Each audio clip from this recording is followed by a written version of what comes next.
missiva, epístola ou carta, como comumente chamamos, foi a principal forma de comunicação à distância desde a invenção da escrita.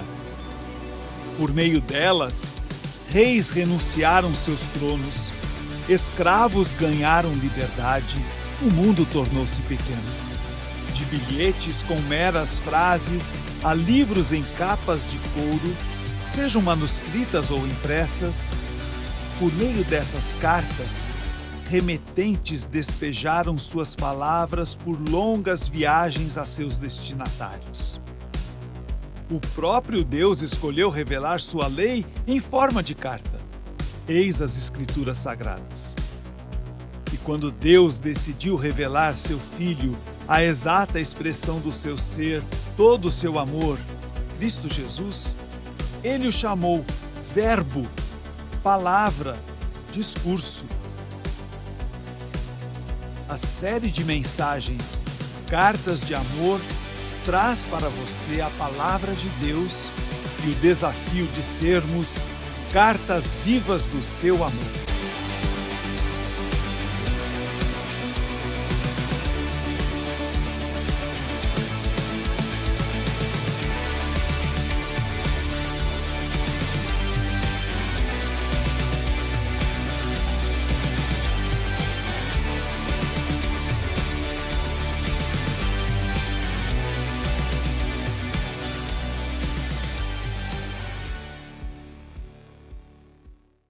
Boa noite para você.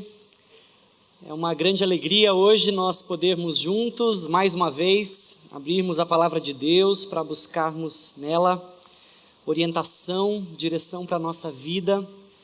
E é isso que eu espero que Deus faça nessa noite, que Ele nos dirija por meio da sua palavra.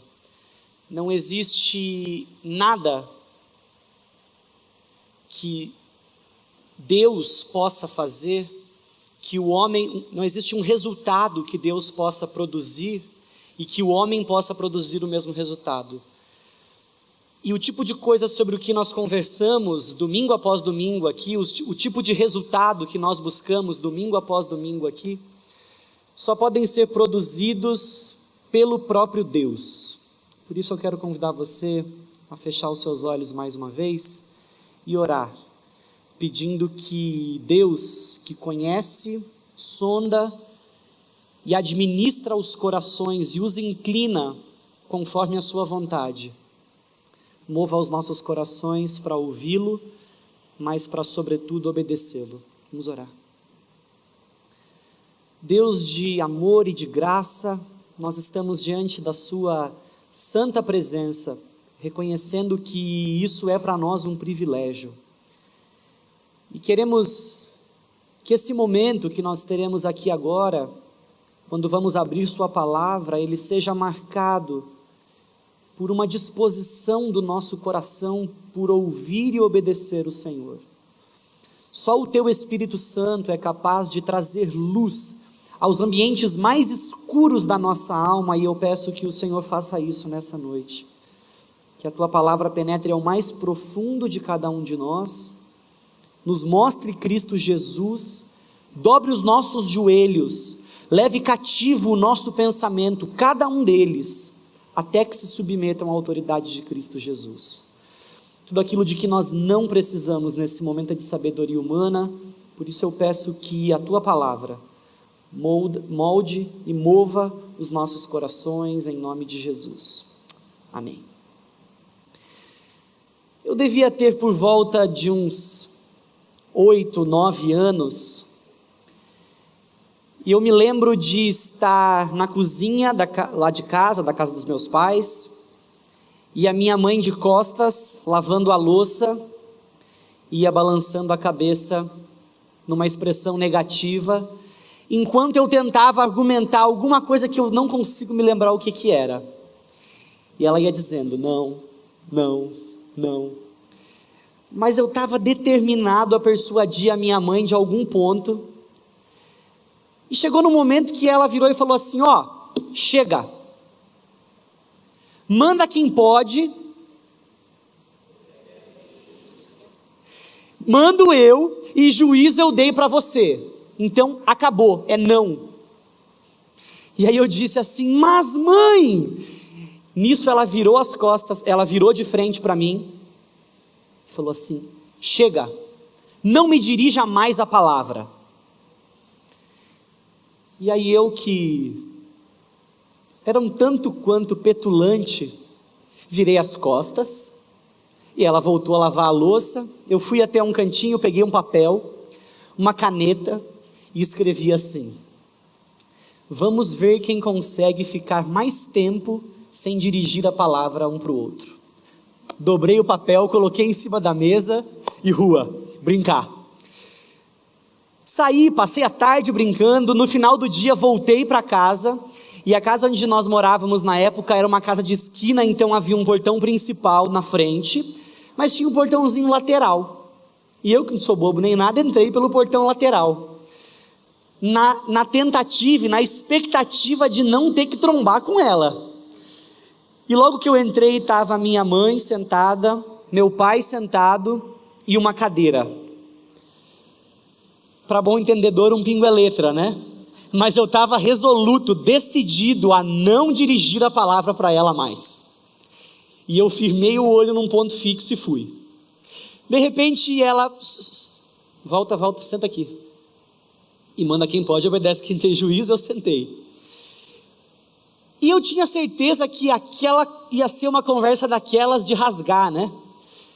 Mas ela começou a conversa num tom muito amoroso, muito gentil, muito delicado, falando sobre como ela me amava, dizendo: Dani, eu amo você, eu não tenho nenhum prazer em deixar de falar com você, eu não tenho nenhum prazer em cortar o diálogo existente entre mim e você, eu amo você. E aquele medo inicial foi sendo substituído por uma confiança, assim, por uma sensação de estar no controle. Eu pensava assim: daqui a pouco ela vai até me pedir perdão por ter falado aquilo. E estou aqui firme, né, ouvindo, o sorriso já começou a estampar no rosto. Mas de repente ela falou assim: olha, eu amo muito você, mas a realidade do meu amor sobre você não significa que eu aceito qualquer coisa. Eu sou sua mãe e você me deve respeito. E hoje, com aquele bilhete, você faltou respeito comigo.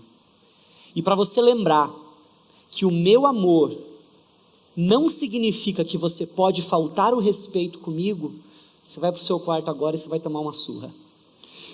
E eu fui para o quarto e apanhei naquela tarde. Enquanto eu preparava essa mensagem, essa história me veio à mente, porque os nossos dias são marcados por um esvaziamento do conceito de amor. Quando a gente pensa sobre o amor, sobre a palavra amor, sobre a definição de amor, é perfeitamente possível que na minha cabeça brote um significado, um sentido, mas na sua cabeça brote um sentido completamente diferente daquele que eu pensei.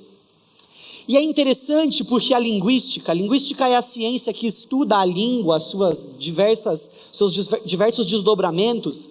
A linguística mostra historicamente que todas as vezes que um substantivo, uma palavra, começa a perder o seu significado, é necessário colocar um adjetivo para esse substantivo. Vou explicar melhor. Substantivo amor. À medida que o tempo foi passando, a palavra amor foi perdendo o seu significado, e nós começamos a colocar outras definições, adjetivos, para poder explicar o significado de amor, para não correr o risco de eu dizer amor e você entender uma coisa diferente daquela que eu tinha a intenção de dizer. Então a gente diz assim: nossa, fulano tem um amor tão bonito por Beltrana, mas existe um amor feio? Porque quando eu digo que fulano tem um amor bonito por alguém, eu preciso considerar a possibilidade de haver um amor feio. Mas um amor feio poderia ser definido como amor? A gente faz pior, a gente diz assim: olha só que bacana aquele relacionamento, é um amor tão saudável, né? Mas amor doente, o amor doentio, pode ser chamado de amor? E a gente vê aquelas notícias meio malucas de televisão e diz: fulano tinha um amor doentio, por isso matou a sua noiva, a sua esposa, a sua namorada, enfim. Amor doentio? Essas duas palavras não deveriam, não poderiam estar na mesma sentença. Mas a gente faz isso, a gente vai colocando adjetivos para poder explicar o significado, o sentido da palavra amor. Mas esse não é um problema nosso só, uma exclusividade dos nossos tempos. Isso é um eco. É o eco de um problema muito maior. Mas onde será que eu estou querendo chegar? Como você sabe, nós estamos hoje iniciando a série Cartas de Amor. Uma série que se pretende expor as 3 cartas de João. E especificamente essas 3 cartas, porque nelas o apóstolo João trata desse tema, desse tópico amor, de uma maneira muito singular. A escolha das cartas foi estratégica, porque num mundo em que amor precisa ser definido com muitos adjetivos equivocados, nós precisamos encontrar um alicerce sólido bastante para construir uma definição sobre amor, que não seja baseado naquilo que a nossa cultura tem definido como amor, que não seja baseado naquilo que a sua experiência definiu como amor, que não seja baseado em qualquer coisa que não seja a palavra de Deus, porque amor é invenção de Deus, e ninguém, senão o próprio Deus, pode definir o que significa amor. Qualquer definição de amor que não se baseie na palavra de Deus está errada. E nós escolhemos então as cartas de João para pensar sobre isso, porque de alguma maneira João lidava com esse assunto, lidava com uma realidade semelhante à nossa, de pessoas que tentavam manipular o amor para que ele atendesse seus próprios desejos, suas próprias intenções egoístas.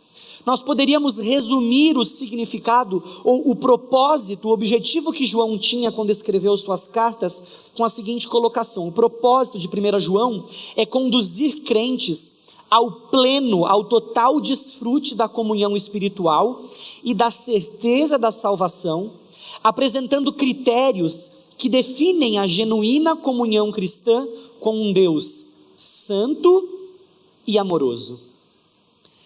Isso significa que o apóstolo João escreve a sua carta porque tinha gente que não compreendia o significado do amor de Deus dentro dos termos ou dentro das definições que o próprio Deus havia desenvolvido para amor. Eles tentavam colocar adjetivos na palavra, no substantivo amor, mas a tentativa deles de colocar esses adjetivos era fazendo de uma forma que justificasse ou que autorizasse um padrão de conduta de vida pecaminoso, licencioso, incompatível, desafinado, incondizente com a realidade desse novo status de vida que eles poderiam usufruir vivendo o amor de Deus em Cristo Jesus. É por isso que o tema da minha pregação, o título da minha pregação hoje é amor, ponto. Porque eu não quero que você coloque nenhum outro adjetivo, é só amor, é amor e ponto final, acabou. O amor de Deus é assim, é só amor. Não é saudável, não é doente, não é bonito, não é feio, é amor. E ao definir amor, ponto final, Deus vai apresentar critérios, Deus vai apresentar expressões desse amor e uma realidade de vida que precisa ser afinada, condizente com esse amor. Não existem variáveis do amor de Deus, e você não pode pensar o amor de Deus dentro de algum critério que não seja o critério do próprio Deus. Você não pode adjetivar o amor de uma forma a justificar uma conduta equivocada, uma conduta pecaminosa. E é interessante perceber que João está tão preocupado com esse assunto, com essa tendência de manipular o conceito de amor, que ele começa a carta dele sem gentileza, ele rasga. Versículo 1 de 1 João, ele começa dizendo assim: proclamamos a vocês aquele que existia desde o princípio, aquele que ouvimos e vimos com nossos próprios olhos e tocamos com nossas próprias mãos. Ele é a palavra da vida. Aquele que é a vida nos foi revelado e nós o vimos. Agora testemunhamos e lhes proclamamos que Ele é a vida eterna. Ele estava com o Pai e nos foi revelado. Anunciamos-lhes aquilo que nós mesmos vimos e ouvimos, para que tenham comunhão conosco. E nossa comunhão é com o Pai e com seu Filho Jesus Cristo. Escrevemos estas coisas para que vocês participem plenamente de nossa alegria. Vê como João não começa dizendo assim, como geralmente Paulo começa uma carta, né? Eu, Paulo, apóstolo. Paulo faz assim, geralmente. João não começa, eu, João, apóstolo, o único que está vivo ainda, morreu todo mundo, só fiquei eu, estou aqui para falar sobre o amor. Olha, eu andei com Jesus. João não faz uso de nenhuma prerrogativa, dada a urgência, dada a gravidade do problema que aquele grupo vivia. Se João fosse pregar para a gente hoje, ele não ia começar igual eu, contando a historinha da minha mãe. Ele só ia virar e falar assim: escuta aqui, vocês estão tentando perverter o significado do amor, e isso é inadmissível. João começa então dizendo da verdade, da conexão que nós recebemos com Deus por meio de Cristo Jesus.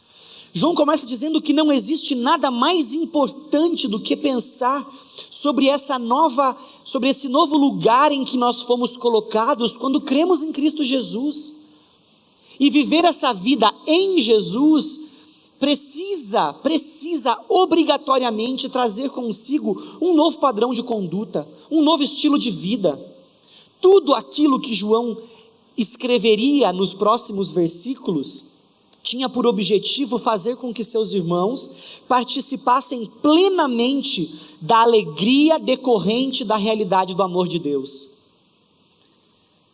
Você sabe que a gente passa a vida inteira com o objetivo de ser feliz. E se você conversar com qualquer pessoa, dentro da igreja, fora da igreja, qualquer pessoa vai dizer que quer ser feliz. Tem gente lutando, fazendo tudo para ser feliz, largando emprego para ser feliz, largando casamento para ser feliz, largando filho para trás para ser feliz, dizendo assim: olha, agora é minha vez de cuidar de mim mesmo, preciso me tratar agora, preciso me amar. Mas parece que o padrão que o apóstolo João está estabelecendo aqui, baseado em Jesus, é de uma vida voltada para Jesus. Então parece que o ser humano busca viver uma vida tentando ser feliz, mas tentando fazer isso longe de Deus, tentando fazer isso buscando seus próprios objetivos, buscando seus próprios valores, buscando seus próprios propósitos. Mas João vai dizer que esse não é o caminho. Felicidade verdadeira só é possível sendo vivida em Cristo Jesus.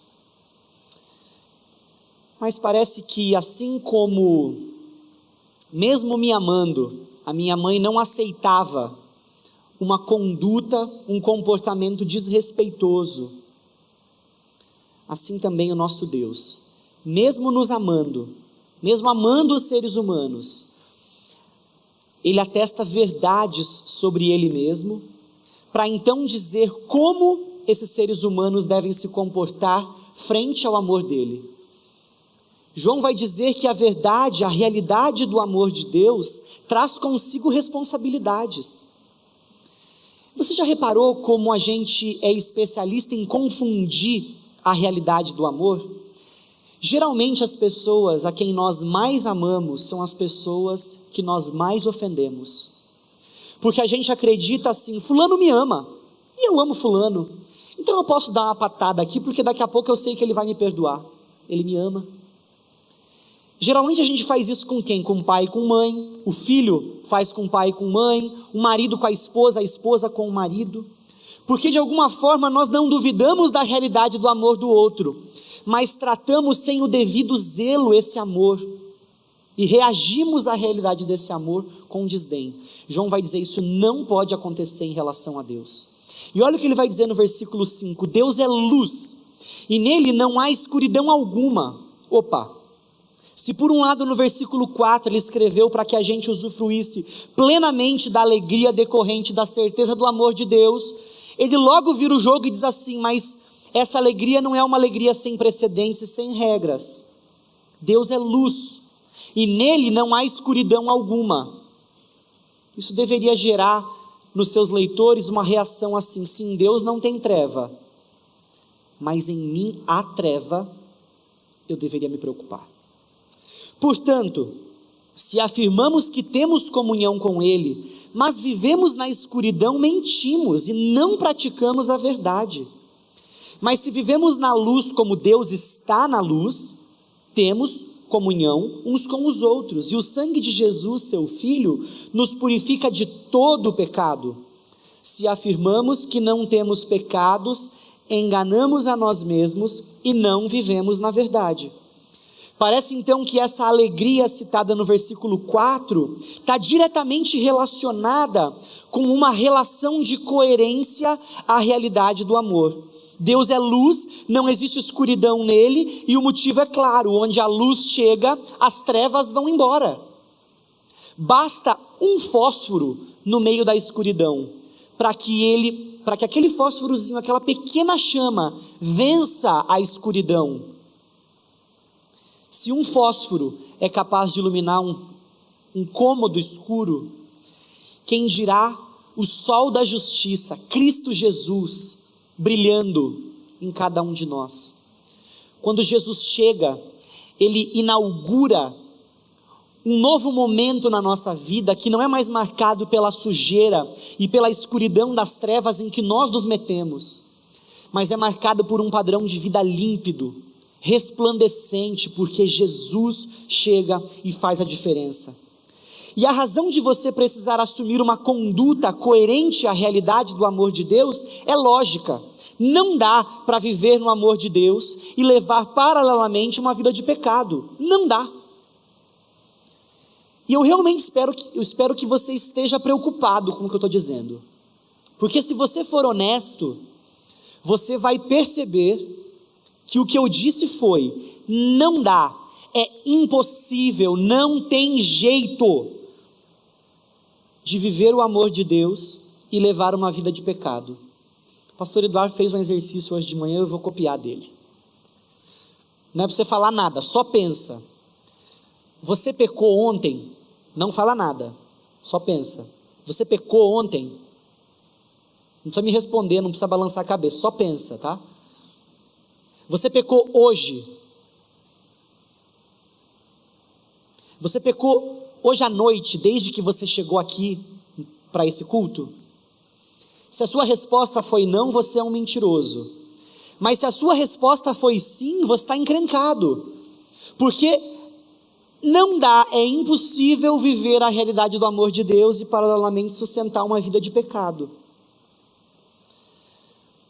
Eu espero que você fique preocupado com isso, mas eu também espero que a graça de Deus aplaque a sua preocupação e mostre que aquilo que você é incapaz de fazer, Deus é capaz de fazer. Porque se por um lado é verdade que nós pecamos, se por um lado também é verdade que Deus não tolera o pecado, também é verdade que Ele sabe disso. Ele sabe que nós somos inclinados para o mal. Ele sabe que, de acordo com o salmista, desde o nosso nascimento, nós somos concebidos em pecado. Aquele pecado lá atrás, cometido por Adão e Eva, continuam reverberando ainda hoje em nós. Mas Deus entende que só Ele é capaz de lidar com o pecado. Você não consegue resolver o problema do pecado. Você não consegue resolver o problema do pecado. As suas tentativas são sempre mal sucedidas, são sempre maculadas. Os seres humanos, quando percebem que são pecadores, começam a adotar caminhos alternativos para resolver o problema do pecado. Eles vão começar a tentar ir para a igreja, vão começar a tentar fazer coisas certas, vão começar a, como alguns dizem, pagar o dízimo. Olha que ideia, né? Não, eu vou tentar dar um jeito nisso aí. E parece que a gente vai desenvolvendo uma mentalidade meio que assim: olha, vou domingo na igreja e falo, Deus, vim aí hoje, tá? Bati o ponto, fiz minha parte, agora o senhor faz a sua, final do mês, deposita aquela bênção legal e vamos embora. Percebe que invariavelmente, quando nós tentamos lidar ou resolver o problema do pecado, aquilo que nós encontramos é frustração e insucesso, porque não funciona. Nós não conseguimos resolver o problema do pecado, mas a boa notícia é que Jesus resolve o problema do pecado. Só Jesus consegue resolver o problema do pecado. E Ele manda que você concorde com Ele, dizendo que você não consegue resolver o problema do pecado, e dizendo que só Ele consegue resolver o problema do pecado, porque veja só o versículo 9, o que o apóstolo João vai dizer. Mas, ou seja, em oposição à realidade do pecado, se por um lado é verdade que o pecado vem e faz um estrago na minha vida, mas, se confessamos nossos pecados, Ele é fiel e justo para perdoar nossos pecados e nos purificar de toda injustiça. E duas palavras precisam de destaque aqui nesse texto. A primeira delas é essa expressão pequenininha, se. Se confessamos nossos pecados. É muito interessante porque a língua grega em que foi escrito esse texto pelo apóstolo João, ela apresenta três maneiras, três possibilidades de uso para esse se, para essa condicional, né? Se alguma coisa estabelece uma condição. Tem três maneiras de usar essa condicional. A primeira delas seria mais ou menos assim: se e com certeza sim. É uma condicional meio, é mais ou menos condicional, porque eu sei que você vai fazer isso. E muitas vezes na Bíblia, essa condicional é traduzida como quando. Então esse versículo ficaria mais ou menos assim: quando confessamos os nossos pecados, ou seja, só uma questão de tempo, você vai confessar. Isso é uma maneira de expressar a condicional. A segunda maneira é uma condicional negativa, que seria assim: se você confessar, mas eu sei que você não vai confessar. É meio frustrante. E tem uma terceira maneira, que seria se, e é si mesmo, é uma condicional genuína, porque atesta a possibilidade de você confessar e a de você não confessar. E existem construções gramaticais diferentes para expressar essas três maneiras de condicional. E a maneira que João escolheu aqui não foi a primeira maneira, do tipo, se e eu sei que você vai confessar. Também não foi a segunda maneira, se e eu sei que você não vai confessar. Foi a terceira maneira, que é, se você confessar, e somente se você confessar os seus pecados, Ele é fiel e justo para perdoar os seus pecados e purificar você de toda injustiça. Isso quer dizer que João admitia a possibilidade de que aqueles irmãos adotariam um padrão de conduta pecaminoso e não estariam nem aí para isso. Eles não iriam confessar esse pecado para Deus, eles não iriam se importar com a realidade do pecado. Então ele vai dizer, se você confessar, somente se você confessar, Deus vai se mostrar fiel e justo para perdoar os seus pecados. Isso não quer dizer que Deus só é fiel se a gente confessa o pecado, mas quer dizer que a gente só usufrui da realidade da fidelidade de Deus se a gente confessar o pecado. Isso quer dizer que Deus ama, é verdade, mas que você acessa a realidade desse amor por meio da confissão e do arrependimento. A segunda palavra que merece destaque nesse texto é a palavra confessar. Porque essa palavra, ela tem um sentido um pouquinho mais amplo do que só confessar. Em algumas vezes ela pode ser traduzida como concordar, como consentir, ou como dizer a mesma coisa que o outro. Veja como isso faz sentido à luz do contexto dessa passagem. Se, e somente se, você concordar com Jesus, que você não é capaz de resolver o problema do pecado, se você concordar com Jesus que só Ele é capaz de resolver o problema do pecado, se você consentir com a opinião de Deus sobre o pecado, se você disser a mesma coisa que Deus diz sobre o pecado, então Ele vai se mostrar um Deus fiel e justo para perdoar os seus pecados e purificar você de toda a injustiça. Mas só se você confessar, só se você concordar com a opinião dele. Então, se a sua opinião sobre o pecado é que não tem nada a ver, e a expressão dos nossos dias, né? Nada a ver. Se na sua opinião o pecado não tem nada a ver, não tem jeito de acessar e usufruir a realidade do perdão de Deus. Porque para Deus tem tudo a ver, e para Deus pouco importa a sua opinião sobre o pecado, porque você não consegue resolver o problema do pecado, só Jesus resolveu definitivamente o problema do pecado.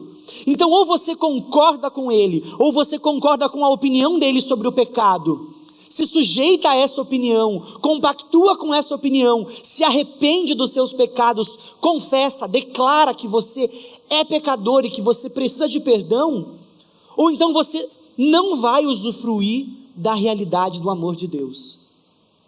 Isso quer dizer que a disponibilidade do perdão é anterior ao arrependimento. Deus está pronto para te perdoar. Deus está pronto para oferecer perdão. Mas o usufruto, ou seja, a possibilidade de usufruir do perdão, está condicionado ao arrependimento, à confissão, a dizer que você concorda com a opinião de Deus sobre o pecado, concorda que você é um pecador, mas que Jesus é capaz de lidar com o problema do pecado.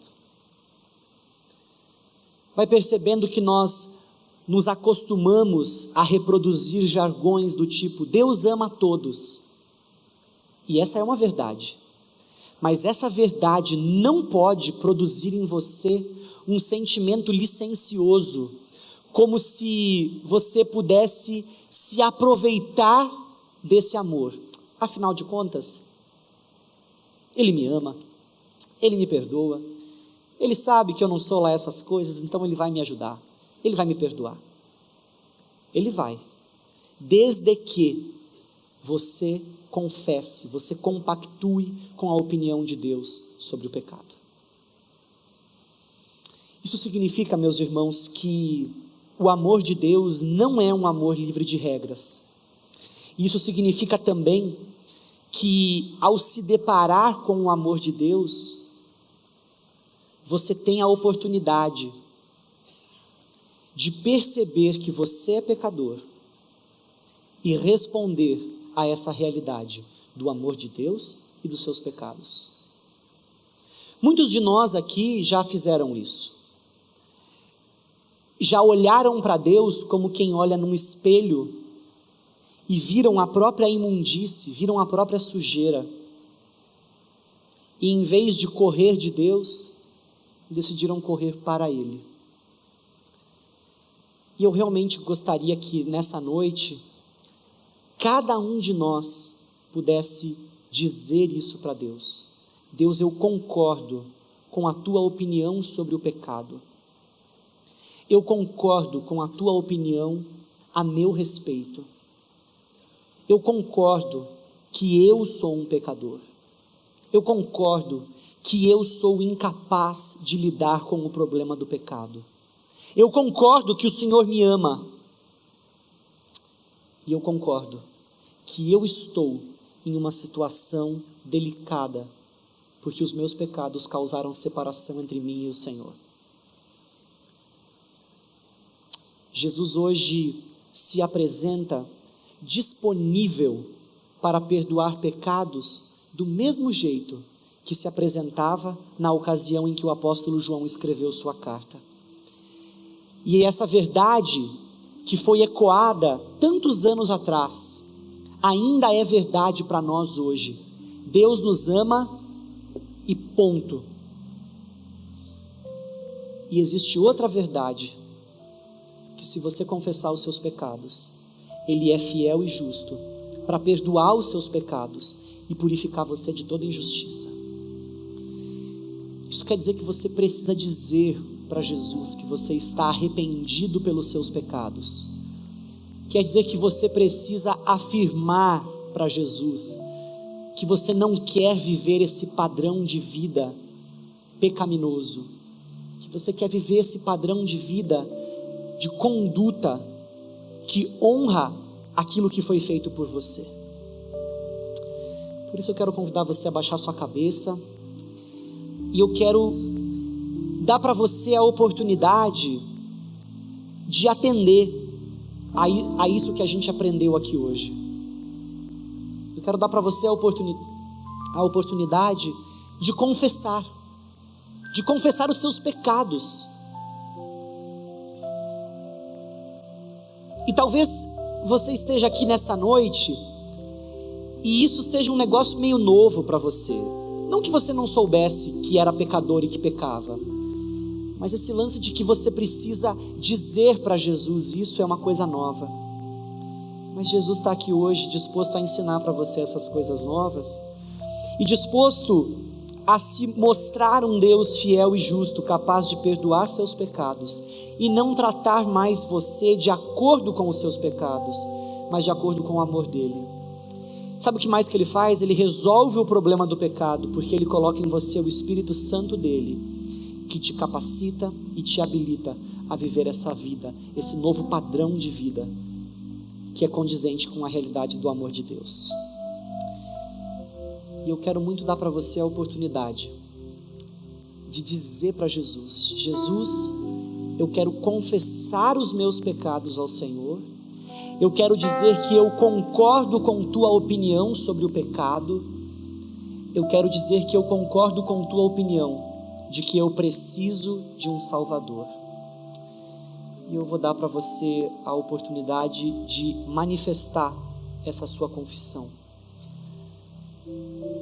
Se você hoje está aqui e quer dizer para Jesus, quer confessar isso para Ele, e quer pedir: Jesus, por favor, me salva dos meus pecados, desses pecados que têm me atrapalhado.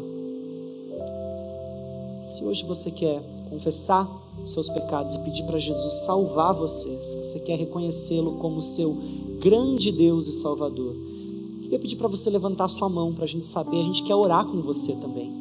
Tem alguém aqui nessa noite que quer dizer isso, confessar que é pecador e que precisa do amor de Deus? Existe alguém? Deus abençoe você, em nome de Jesus. Mais alguém? Que Deus te abençoe, meu querido. Você também, que Deus te abençoe. Deus te abençoe. Amém. Você também. Deus abençoe você. Mais alguém? Levante sua mão para a gente saber. Deus abençoe você. Deus te abençoe. Amém. Deus abençoe você. Eu vou pedir para que todos nós nos coloquemos em pé agora. E eu vou pedir para você que disse isso, que fez essa confissão hoje, por gentileza, vem aqui à frente. Eu quero que a gente ore juntos, que a gente faça essa confissão juntos, porque esse Deus está aqui entre nós, disposto a perdoar pecados, a fazer aquilo que Ele disse que faria. Então eu vou pedir para você, por favor, vem aqui à frente, para a gente orar por você. Se alguém não levantou a mão, mas quer dizer isso para Deus, fazer essa afirmação, você pode vir aqui também. Muitos de nós aqui já fizemos isso. Eu já fiz isso. Tantos outros que estão aqui já fizeram essa mesma afirmação, se arrependendo dos seus pecados e confessando para Jesus. Então vocês estão em casa, vocês estão no meio de pecadores como vocês, mas que foram alvo da purificação de Cristo Jesus. A gente vai fazer o seguinte: eu vou orar e eu vou convidar você a repetir essas palavras, que são a expressão daquilo que nós lemos aqui na Bíblia. São essa confissão dessa realidade dos nossos pecados, desse pedido de perdão a Deus, pedindo que Ele nos salve. Pode vir chegando aqui, a gente vai dizer isso para Jesus. Nós somos pecadores, mas a boa notícia é que Ele é um Deus que ama e salva pecadores, e Ele está aqui para fazer isso nessa noite. Vamos orar? Eu falo, vocês repetem. Senhor Jesus, eu quero hoje confessar com a minha boca que eu sou um pecador, e que eu preciso do teu perdão, que eu preciso da tua graça, que eu preciso que o Senhor limpe e purifique a minha vida. Por favor, Deus, faça isso. Eu concordo com a tua opinião sobre o pecado e me submeto ao Senhor. Consagro minha vida nas tuas mãos e oro em nome de Jesus. Amém. Amém.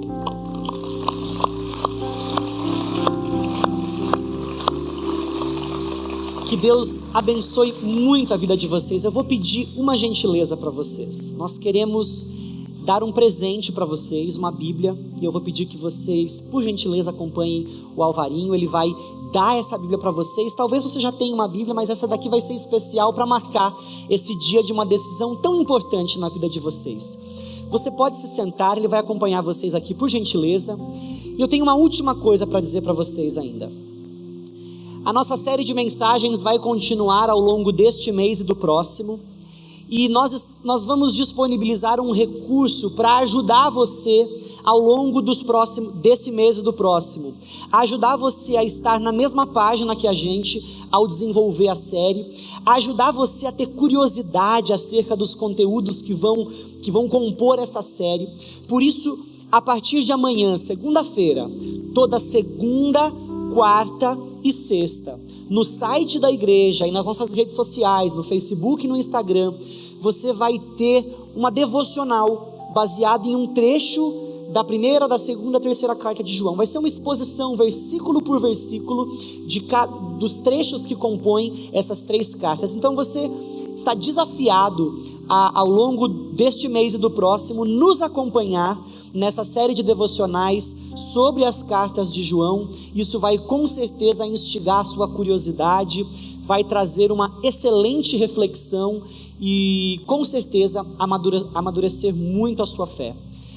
Eu creio que Deus, o mesmo Deus que salvou estes pecadores, continua salvando estes pecadores, inclusive eu. Ele nos salvou da condenação eterna, e Ele continua salvando cada um de nós naqueles pecados que recorrentemente nós cometemos. Assim como esses irmãos confessaram os seus pecados a Deus hoje, você, mesmo já sendo salvo por Cristo Jesus, precisa desenvolver o mesmo hábito de confessar cotidianamente os seus pecados a Deus, com a convicção de que Ele é fiel e justo para perdoar os seus pecados e te purificar de toda a injustiça. Que Deus abençoe você.